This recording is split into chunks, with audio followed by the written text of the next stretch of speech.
Hello, Bill. How are you doing?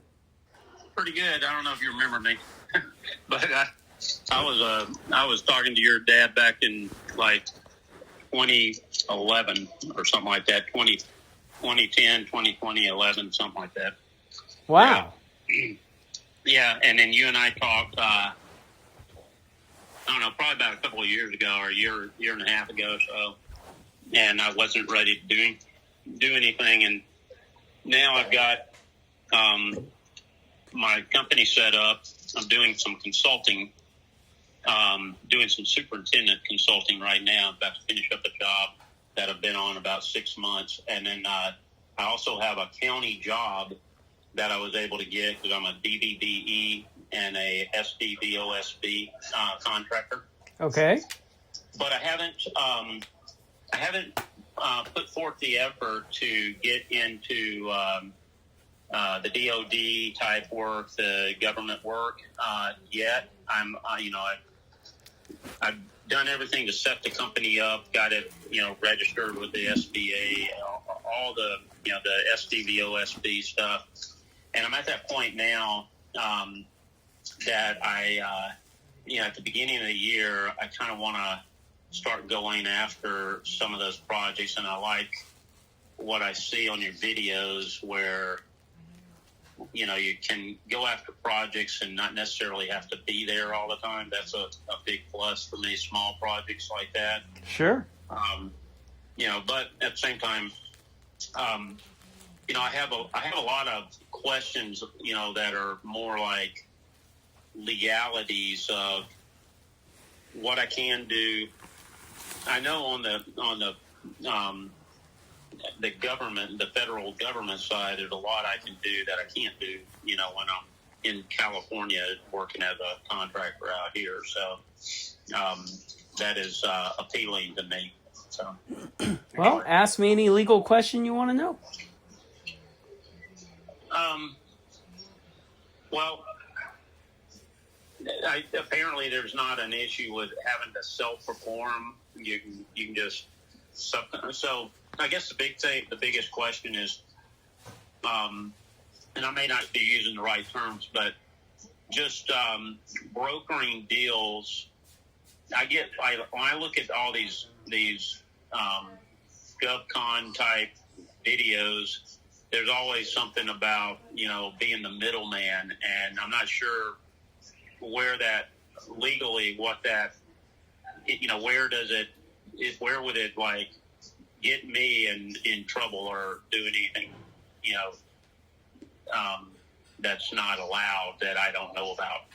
Yep. So I actually made a video on that and posted it the other day, and I'll tell you, I'll tell you what you need to know, because people call me all the time and they say, "Hey, I want to talk to you about the middleman strategy," which, by the way, wasn't a fucking term that I had ever heard in my whole life. It's only within the last few years that people have been talking about the middleman strategy, but you use the word broker a contract. But look, here's the thing. The federal government understands that you're going to have subcontractors for the trades. Okay? Where people get in trouble is when they think that what they're going to do is get the federal contract for $1 million, pay a management firm $100,000 to run the whole thing, so that all you're doing is sitting there and taking the money. No. Yeah, I'm not that guy that thinks that. Okay, so their expectation is that you're doing the scheduling, that you're doing the submittals, that you're doing, that you're managing the guys in the field. Like a general contractor. That's right. And so, by the way, there was a famous case against MCC Contracting, and I referenced that case in that video I made, where they had done just that for 27 contracts totaling $70 million. Mm-hmm. Wow. And they threw the book at that guy. They did. Yeah. Wow. So he got in trouble because he was going. He was sitting back and just turning it over to other people to do everything. It was. Is what you're telling me. It was actually a little bit worse. He had a scheme, and what he was doing was going to companies that had set asides, like an 8A, and saying, just bid this amount. When you get the contract, give it to me. I'll take care of everything, and all you have to do is sit there and collect a small percent because you have a set aside. Yeah, that's crazy. And so he was building his construction company into this, $70 million worth of work under other people's names. But he himself wasn't really doing anything. He was overseeing everything. He was, God mode on federal contracts. Wow. Okay. Well, I get that. So, but you just explained what I thought, I understood was that part of doing business is what you do as a general contractor. You have to put the contracts together. You got to make sure you got a good scope of work. You got to have everything defined, and you hire the professionals that do the physical work. Absolutely. And do it If the right that way. is your definition of the middleman strategy, that is also my definition of it. Yeah. We just didn't call it that. We just called it, we're a construction outfit. Subcontracting. Yeah, we're subcontractors. Yeah. So the last time I talked to you, and what really, I guess, drives me to want to work with you is, and I've had several people contact me that, tell me they're going to, help me get contracts and all that. And I just kind of like pushed them off because I felt I didn't have the bandwidth right now recently to do all the things that I do during the day and have I had one or two little jobs on the side that are not really on the side. It's all part of my same organization. And I have my son go out there and be my kind of my oversight, and we talk every day. He goes in on this particular job. They work from 4 a.m. to 12 noon, and so he has to drive out there real early in the morning, and by the time I'm in at 6 o'clock, we're on the phone, and we're doing FaceTime. I'm looking at stuff, and so that's how I'm operating now. And so I just needed to get those jobs, on my record. And now I want to, at the beginning of the year, what I'm also attempting to do is to get bonding, because right now I'm in California, and I'm, the DVBE is, I'm able to get in with companies that I know and they know of me. And because of that,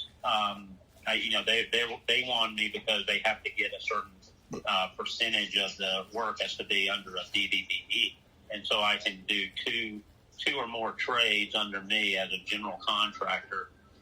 So I wanted to start that, and then so now I'm getting bonding because I'm trying to take it to the point where I'm actually going after work as a general contractor, and that's what I'm trying to do. So I need to get my bonding in place, which that's actually just me taking the time to put all the financials together. I've got the money.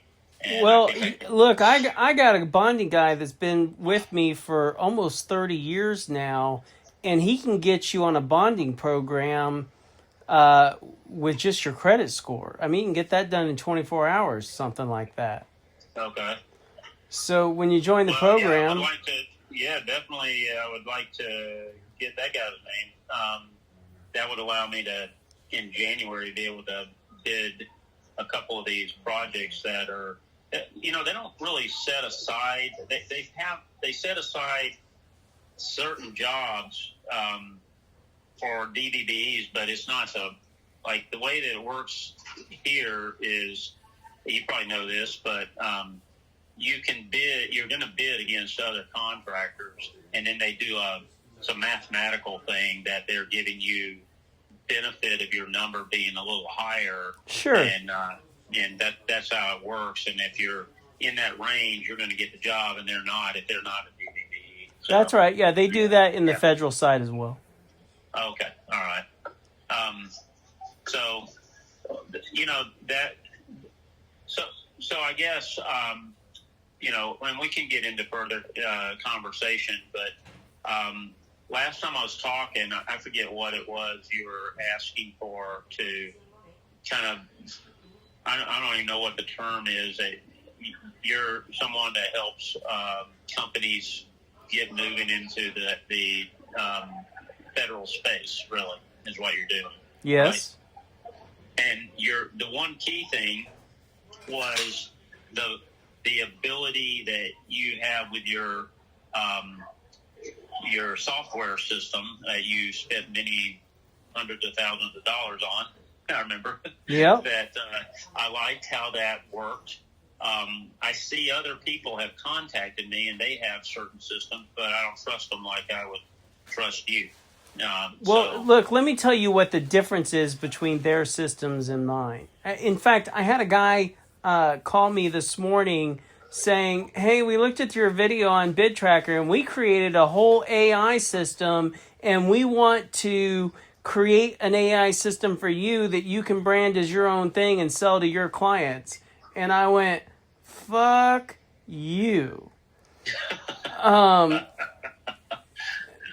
Because look, AI's got its place in this world, but it doesn't have its place in real construction contractors trying to figure out which direction they want to go and what opportunities they want to look at. I agree wholeheartedly there. Now, I come from very old school. When I was a kid, Dad was looking in the CBDs. That was the Commerce Business Daily, and he was getting jobs out of there. Yeah. And then in the 90s, we spent $250,000 creating the first version of Bid Tracker. I spent another probably $200,000 over the pandemic rewriting it from the ground up. And although it does have an AI element now, it's not associated with finding the work, which, by the way, I have 2 full-time guys that are combing through all the 38 different categories and entities trying to, or agencies getting into Bid Tracker. They do it by hand, job by job, but with using human eyes. Because the federal government makes mistakes. They miscategorize things. Sometimes you'll find a roofing job in aircraft parts. And I've taught them how to go to these 38 different categories to find these mismanaged jobs and put them manually into Bid Tracker. All these other people that are selling these $20 a month systems, they're just web scraping is all they're doing. Yeah. Or web crawlers. I don't know the technical jargon, but unless you've got human eye, I can just tell you after being a contractor for probably 35 years now, that if I've got a tool that doesn't work, I throw that shit away and get another one. And I've always operated Bid Tracker from the perspective of it has to be 100% right 100% of the time, period. There can be no mistakes, because the moment a contractor can't rely on it, he's going to throw it away. Yeah. Sorry, I'm in a restaurant. It's kind of hard. Oh, that's okay. I mean, look, we spend $25,000 a month operating just Bid Tracker, and and that's why it's the best. What is the cost of it? Is it a monthly cost or an annual cost? You can do either or. It's $600 a month or a little over $5,000 a year. Okay. And I guess with what I just told you about where I'm at and what I'm doing, and I've been a contractor, and I've done one thing. I don't know if you remember me. You have a lot of people that call you and talk to you. I'm sure it's like that. I don't know if I really remember you or not, but your dad called me one day. Somehow I reached out to him. He called me back, and we talked. And at that time, I was out at Davis-Monthan Air Force Base building like my second major project out there, and I've been on several bases working for bigger contractors and built, housing, built all kinds of shit for them. And then I ended up I ran large companies, construction companies. But now I'll be 63 in another few months, 3 months, 4 months. So what I'm trying to do is kind of, instead of, I had to put kids through school, all the things that you probably hear. But basically I'm setting up a company that I'm hoping my son, I will be able to train him a bit, and then he'll end up having this company, and we'll be both working together, but I'll be able to step further and further back out of the business, as I grow older and I get to do the things I want to do, because I am a contractor, right? So with that stuff that I just told you, what is the reason, other than the bid tracker, what else, how does this work, and how's the relationship that you do with it seems like you got a group of people that are with you, and that's what it sounds like to me, but I'm not sure what it really is. Can you tell me what that is? Sure. So first of all, this is my personal cell phone number, and how hard was it to get a hold of me? Oh, not hard at all. It never has been, and that's why I kind of keep coming back to you. Yeah, I look at all your stuff. I look at most of your stuff, not everything, but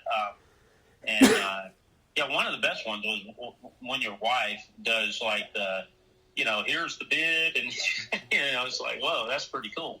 Yeah.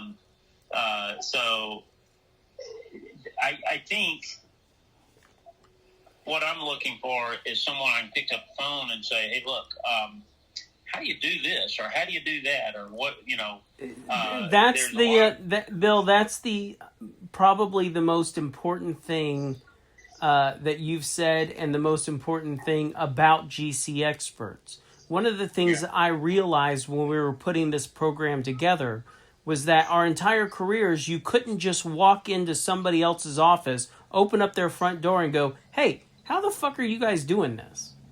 Yeah, right. They'd kick you out, right? Yep. As far as I know, GCExperts is the first company of its kind that was started and done by boots on the ground, actual federal contractors that ran $1 billion worth of business, that open up our front doors and go, oh, this is exactly how we do this. Mm-hmm. Mm-hmm. And so, that's why I've always said that, I answer my phone under two conditions. Number one, I'm awake, because if I'm asleep, tough shit, I'll have to get back to you. Yeah. And number two, I can hear the phone ring, because every once in a while the damn phone rings and you can't hear it. Oh, I'm with you on that. So those are my two conditions. Notice that has nothing to do with hour. It has nothing to do with the day of the year. It has nothing to do, if I'm in a movie and one of my guys calls, I get up and I walk outside and I answer the call. Because guys don't call me to ask about the weather in Austin, Texas, because they know I don't give a shit about the weather in Austin, Texas. They call me because they either have a question or a problem on federal contracts, and I'm uniquely situated to solve every kind of problem you can ever have, and I know all the answers. Mm-hmm. Mm-hmm. So you get that as part of the membership program. You get access to me. Like I say, I was doing this work a long time ago, and here even, recently I've done stuff, for the military. But, back when I was really working out there on these bases, I knew the FAR, forwards and backwards. I hadn't looked at the FAR in I don't know how long, and I'm sure it's changed or things changed. So do you stay on top of that, or do you just it is consistently and constantly being changed, and yes, I keep up with it all the time. Okay. All right. Okay. And then, so there's the bid tracker thing, and you buy that, and it takes you through the year or through the month or whatever, however you set it up. what's the cost of just being part of the group? What is that? It's all include BitTracker. I mean, the membership, we call it the membership program. It's $600 a month, or a little over $5,000 a year. And it's really three things. Number one, it's BitTracker, because that's the main cost. Okay. Number two, it's access to me. And number three, it's all the paperwork that we created over our careers, all the CQC plans, the environmental protection plans, the subcontract agreements, the purchase orders. It's all the paperwork that anybody would need to be a federal contractor. So when I get a contract, I say, hey, I got a contract, and here's what they're asking me to provide, and you say, oh let me send that over to you. Yeah. That's how it works? Yeah, that's how it works. And, okay. And then, so I get a lot of things like, hey, like the proposals. They act like the proposals are like a tough thing to do. And tell me about proposals. I can teach you how to write any proposal. The first one's going to take you about an hour, but the second, third, fourth into infinity is going to take you less than 15 minutes if you use my template. Okay. All right. Okay. And the other thing is like that I'm thinking is that there's the DoD work that's out there, and that could be good. But there's also these other entities. There's 450 agencies. You got the Bureau of Indian Affairs, Bureau of Land Management, National Park Service, National Forest Service, FBI, CIA, United States Post Office, Army, Coast Guard, Space Force, EPA, USDA. There's hundreds of them. Federal courthouse. So there's going to be opportunities out there left and right to get what you're telling me. They got almost 1 million buildings. I mean, for heaven's sake, name any kind of construction. I can probably tell you that I've done it, and I can probably tell you where I've done it.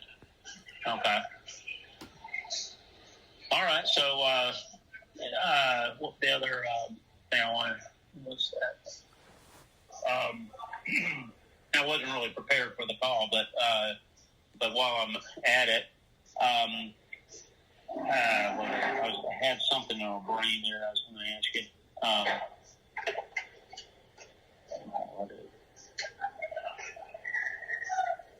I can't pull it out.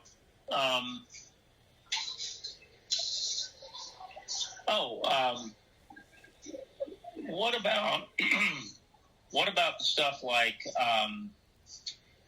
getting your everything on your sam.gov and like doing your website so that it can be seen by the government, and they'll see that you have the items that you need in that website.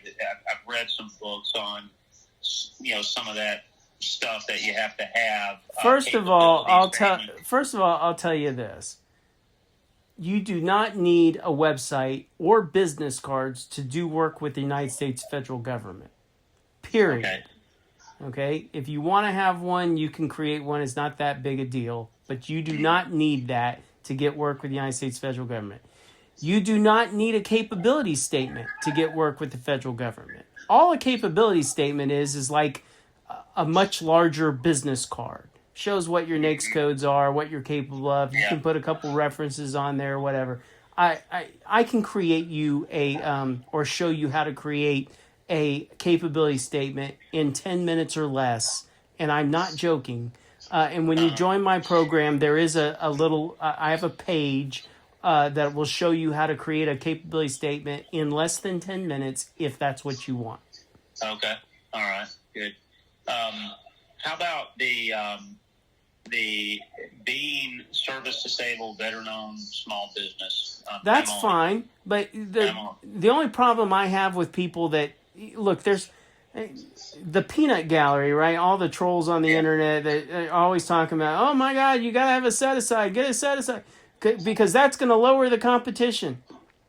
Well, Bill, turns out you're not the first guy with that idea. I know that. So, look, I'm not going to... If you ask me a true-false question, is it better to have an SDV? The answer is absolutely unconditionally true, okay?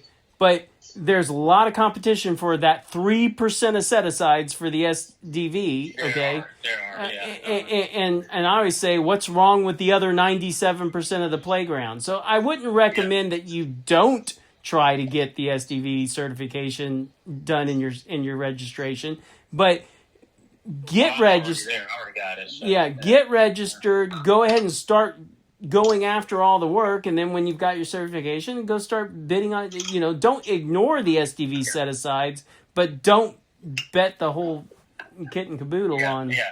No, I'm not. I mean, I'm already in it. I already got it, and I've got the registration. So yeah, it's just I was wondering if it was something you'd say, yeah, hell yeah, get it, and it's going to help you. Yeah, but it sounds like there's enough work out there that. Yeah, that's the thing. I mean, just consider this. My dad's a veteran, was drafted in Vietnam War, and we never even registered our company as a veteran-owned small business. We were competing in full and open competition our entire career.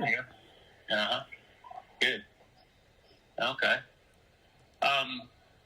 Okay. So then, when let's say I call you back and I say, all right, I want to pay for this thing, and they get it going. When you're ready, I'll send you a link and you can sign up. It's pretty simple. Okay.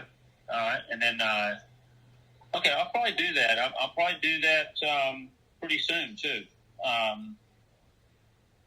Yeah, I think I will. So, anyway, I'll call you or send you an email or whatever I need to do to get it going, and I'm going to try to do it this year to help me, save on my taxes a little bit. Sure. Have an expense. And then, but are there any things that, like, if I call and say, hey, can you, I ask certain things or I need something, is anything like an additional thing that has to be paid for? Absolutely not. Okay. Huh. Wow. So how many members do you have in your program? Somewhere around 50. I mean, it's been a long time since I've looked at that. I've got people on my team that handle all that. But the last time, it generally is somewhere between 40 and 60, something like that. Okay. All right. How many are out here in California? First of all, I can't answer that question. But second of all, it's way more interesting to me when somebody asks that question to ask, why are you asking that question? I'm just kind of curious. It's like, am I the only idiot that's still here? Yeah. So the reason I asked that question is, look, if you had to replace a 3-ton air conditioner in your house, how much would you guess that it would cost to replace that 3-ton AC unit? Oh, shit. Nowadays, I haven't done that in a while, but let's say it's $25,000. Okay, 20. Look, it doesn't matter. A guess is a guess, right? Yeah. Okay, the last 3-ton air conditioner I sold to the federal government, we sold it for $107,000. Okay? Now, that job was in Alaska. Do you think I went to Alaska to install a 3-ton AC unit? No. Absolutely not. Now, I'm in Texas. You're in California. Could we have both bid on that job? I guess we could, yeah. Okay. Now, when I called the local AC guy up there and told him 3-ton unit, do you think I cared whether he charged me 7, 15, or even 25,000? Yeah, no, you didn't care. I didn't give two shits. Okay, it turned out he charged us 15. Okay. But that's the truth. I mean, you got to understand that federal contracts are public information. Do you think I can show you that award for the $107,000 where it says 3-ton AC unit? Of course I can. Okay. Mm-hmm. So, but that's why I always say, what the hell difference does it make where you're at or where your competition is? Suppose all 50 guys were in California. All of them. Yeah. Suppose every single client of mine is in the state of California and the job's in Florida. What the hell difference does it make? Yeah, I was just, it doesn't make any difference. I was just kind of curious as to, there are people out here that Now, you're dealing with too. if you want me to give you my honest opinion, yeah, you're the only fucktard that's left in California. Yeah, okay, I love it. Yeah, I know. Yeah, but I have made a lot of money out here, and that's why I'm still here. And I got a home that's worth a lot of money, and and too much family around here. So, yeah, I'm originally from Alabama. Okay. I would rather, I would hope one day I'd go back, but I don't see that happening because I married someone here. Right. So that's where I'm stuck. All right. Well, Sean, I'll give you a call, probably within the next week. You just reminded me of that joke where the guy goes fishing every day at 3:00, and finally his wife puts her foot down and says, "If you go fishing one more time, I'm going to divorce you." And he says, Yeah. "God, I'm going to miss her." Yeah. I hear you. Yeah, I'll give you a call next week and see if we can get this thing put together and go from there. Sounds good, Bill. Good talking to you. All right. Thanks, Sean. Yeah, Okay. you bet. Bye-bye. All right.